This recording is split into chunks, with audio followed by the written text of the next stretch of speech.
We welcome you to the Smart Talks mini webinar and overview of loan rehabilitation. Loan rehabilitation is a federally authorized program designed to give borrowers a second chance. It allows them to reverse the negative consequences of default once they demonstrate their ability to make monthly payments. In order to successfully fulfill the rehabilitation agreement, payments must be made voluntarily for the full amount required, received within 20 days of the due date, and payments must be reasonable and affordable.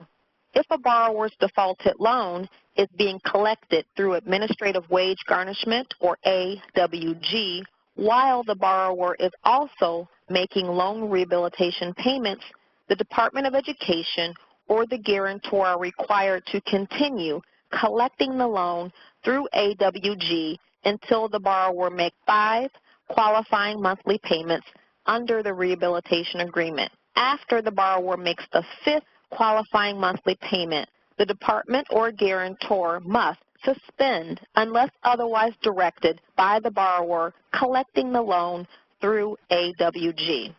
A borrower may suspend AWG while also attempting to rehabilitate a defaulted loan only once.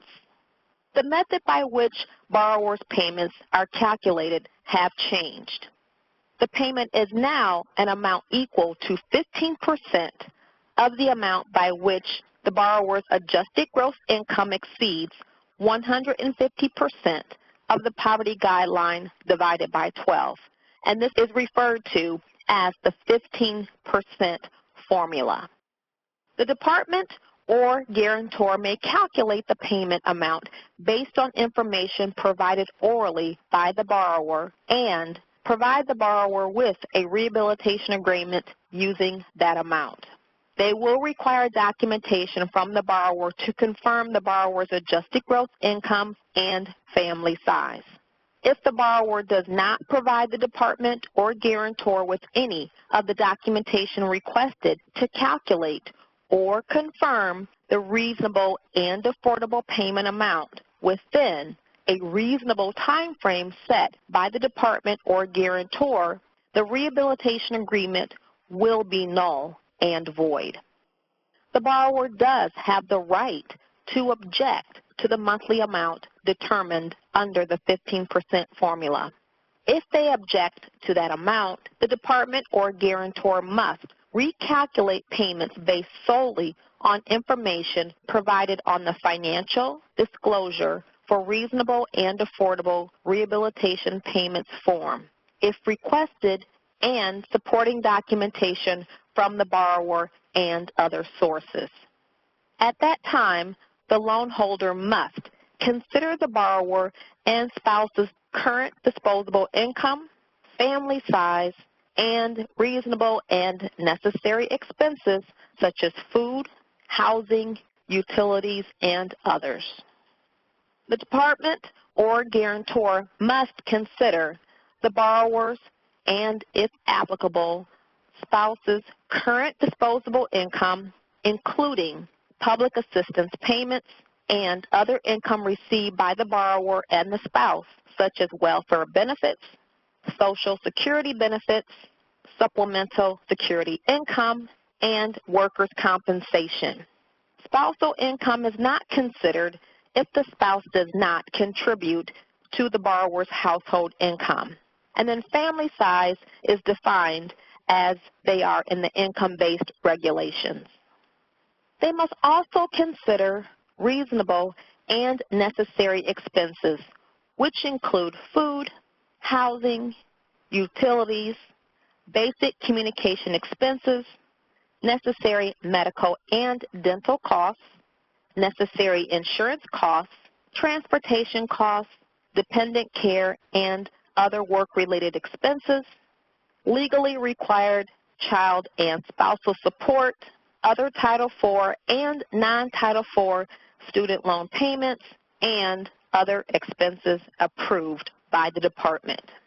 The department or guarantor will provide the borrower with a new written agreement confirming the borrower's recalculated reasonable and affordable payment amount.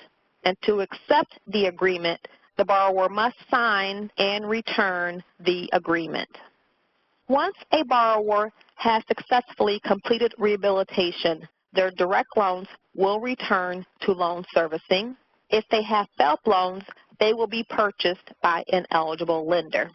They can choose a repayment plan unless they had one with the debt management collection systems. Their Title IV eligibility will be restored.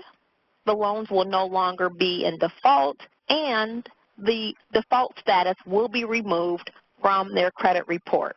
Loan rehabilitation is the only option for borrowers that will remove the default notation from their credit report. However, the history of loan delinquency could remain, and the tax offset will end. Loan rehabilitation is a one-time opportunity. If the borrower redefaults on their loans, they will not be able to rehabilitate again. Also, if a judgment has been issued on the defaulted loan, the borrower is not eligible for rehabilitation. For FFELP borrowers, the guarantor can charge 16% collection fees for rehabbing the loan, but if they do, they will waive the 25% that was assessed when the loan first defaulted. By educating your defaulted borrowers on their loan options, it could help them restore their credit. It could give them an opportunity to return to school and receive federal financial aid. It could enable them to apply for an FHA or VA loan. Borrowers who have defaulted on these loans are not eligible for FHA or VA loans. It could possibly stop wage garnishment or the tax offset. These are helpful resources that you can include in your communication to borrowers.